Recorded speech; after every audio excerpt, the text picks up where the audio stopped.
আসসালামু আলাইকুম প্রিয় চাকরি প্রার্থী ভাই বোনেরা, আমি ইমদাদুল মিলন বর্তমানে বিসিএস কৃষিকারে কর্মরত আছি। আশা করি তোমরা সবাই ভালো আছো। আজকে আমরা একটা অঙ্ক করব। এই অঙ্কটা 46তম বিসিএস এ প্লেতে এসেছে। এটা ঘন জ্যামিতি পাঠের অঙ্ক। এই টাইপের অঙ্ক কিন্তু আমাদের শিখতে হবে। আসো অঙ্কটা বোঝার চেষ্টা করি।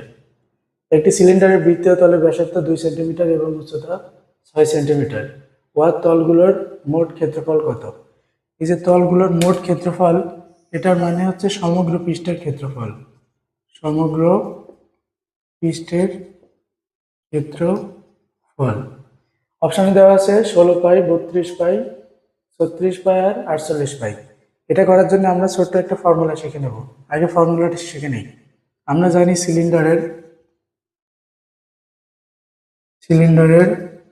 সমগ্র পৃষ্ঠের ক্ষেত্রফল সমান সমান 2 পাই আর ইন্টু আর প্লাস এইচ। এই ফর্মুলাটা দিয়েই কিন্তু এই অঙ্কটা করা যাবে। তাহলে এখন দেখি আমরা ফর্মুলায় সবগুলো বসাই দিয়ে আমরা সূত্র কি জানি, 2 পাই আর ইন্টু আর প্লাস এইচ। এটা হচ্ছে ক্ষেত্রফলের সূত্র। এখন এখানে কি কি দেওয়া আছে, আমাদের ব্যাসার্ধ দেওয়া আছে আর আর উচ্চতা দেওয়া আছে এইচ। তাহলে এই মানগুলো বসাই দিই। পাইটাকে আমরা রেখে দিই, আর এর মান 2 ইন্টু 2 প্লাস 6।